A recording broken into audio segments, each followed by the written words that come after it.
존경하는 최현일 의원님 질의해 주시기 바랍니다. 예, 먼저 질의에 들어가기 전에요.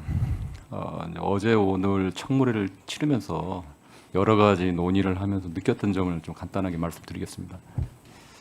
국민의힘 의원님들께서 이제 문제 제기하는 내용을 이제 들여다보면 마치 후보자가 공적 지위나 힘을 이용해 가지고 부정한 검은 돈을 받은 것처럼 몰아세우고 악마 프레임을 씌우고 있습니다.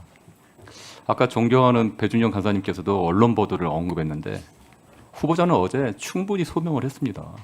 그런데 계속 오늘까지 일방적 주장만을 계속 반복하고 트집 잡고 의혹을 또 부풀리고 또 언론의 소재를 제공한 건 바로 야당 국민의힘 위원님들입니다. 후보자는 거액의 납세 의무, 추징금을 외면하지 않고 이행을 했고요. 오히려 불합리한 증가산세를 전액 납부하고도 환급받지 않았습니다. 저는 그게 공직자의 자세라고 저는 생각합니다. 제가 어제 질의할 때 언급했던 신사복 광고료, 모델료가 2억 원이었습니다. 그 당시 서울의 평균 아파트 25평 가격이 2억입니다. 아마 그걸 그때 샀더라면 지금 10억 정도 가치였을 겁니다. 후보는 지금 집이 없습니다. 아마 그때 샀었으면 지금 집이 있었을 거예요. 그 돈을 2억 원을 결식아동에 기부를 했습니다. 후보는 민주화 운동으로 3년 동안 옥고를 치렀고요. 그리고 보상금 지금 계산하면 1억 5천 정도 지금이라도 신청할 수 있습니다. 그런데 신청하지 않았습니다. 아마 후보께서 개인적 이익이나 사익을 생각했다면 당연히 아까 같은 걸 바로 사적인 그런 어떤 행위를 했겠죠. 저는 후보가 어제 오늘 청문 과정을 보면 사익을 추구하거나 국민의힘에서 이렇게 말하는 그러한 어떤 부정적인 검은 돈 그런 건 전혀 아니다라고 저는 생각합니다. 아까 민주화 보상금 1억 5천도 아까 계속 논란이 된 1억 4천 채무 아마 그 돈이었으면 아마 채무 그 돈으로 갚았을 겁니다. 저는 김민석 후보자에게 국무총리 공직을 수행할 공적 윤리가 있는가 없는가, 자신의 사적 이익보다 공익을 우선했는가 아니 반대인가를 판단하는 자리라고 생각합니다. 근데 이미 밝혀졌습니다.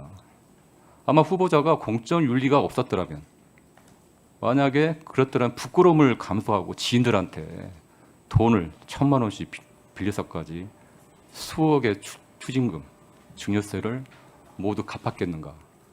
한번 자문할 필요가 있다고 봅니다. 공익보다 사익을 앞세우는 순간 국가는 병듭니다. 지난 박근혜 정권과 윤석열 정권 3년이 우리에게 남긴 교훈입니다. 아마 후보자는 본인이 피해를 볼지언정 공익을 우선했고요. 절제했고 부끄럽지 않게 살아왔다고 봅니다. 그리고 아까 제가 언급했듯이 공적 지위를 이용해 이득을 보긴커녕 평생 손해만 보고 살아왔습니다. 저는 이제 어제 오늘 청문회 보면서 이렇게 바보 같은 정치인이 있을까? 저는 바보 김민석이라고 제가 말하고 싶은데요. 자신에게 들어온 돈조차도 국민 앞에서 스스로를 절제하고 이렇게 물리치는 사람. 이런 사람이 과연 사익을 취했을까? 아마 이런 합리적인 의심이 듭니다. 여기 시청하시는 국민들이 아마 현명하게 판단할 거라고 좀 봅니다. 그런데 지금까지도 야당에서는 정치적인 어려운 시기에 개인 채무 변제 이 작은 과정을 사사건건 검찰 수사 표적 질의하듯이 트집 잡고 딴질 겁니다. 이래서는 안 되죠. 남은 이 질의 시간 동안 우리 야당의 존경하는 의원님들이 국정 능력, 정책 비전을 논하는 청문회로 좀 임하기를 진심으로 간곡히 요청드립니다. 질의하겠습니다. 후보께서는 여러 가지 이제 능력이 있는데 그중에 또 하나가 이제 경청하고 공감 능력, 배력 능력이 저는 있다고 봅니다.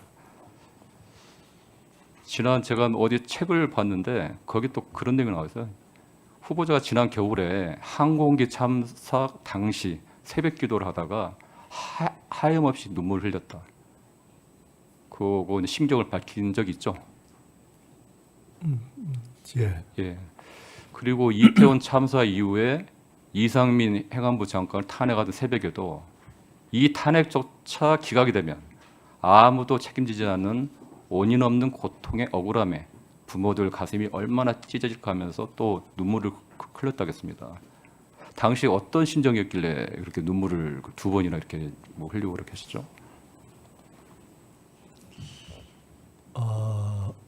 그 이상민 장관은 탄핵에 대해서 아마 헌재 판결이 있는 날이었던 것 같은데요. 네. 그것이 헌재가 어떻게 판결하느냐에 따라서 만약에 아무 문제 없는 것으로 판결되면 법적인 눈은 별도로 하고 그 부모들이 얼마나 가슴이 찢어질까.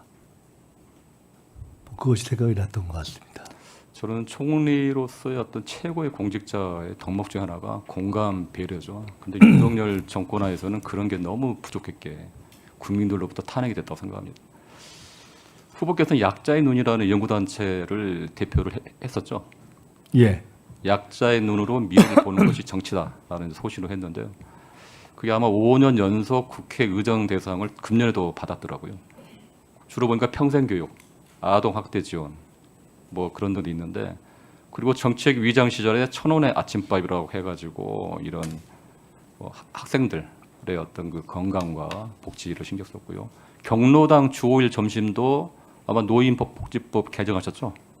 네, 그 제가 제안했고 정책을 그래서 이제 만들었습니다. 복지 분야에 여러 또 약자를 위한 정치를 했는데 가장 보람된 정치 뭐가 가장 보람되다 이렇게 얘기하기는 어렵고 뭐 대부분 그러실 텐데 국회의원을 하면은 사실 뭔가 구체적인 목소리와 요구를 들었을 때 그걸 구체적으로 해결했을 때 갖는 기쁨이 있지 않습니까? 네, 뭐 그런 것을 그때그때 느끼는 것 같습니다. 네.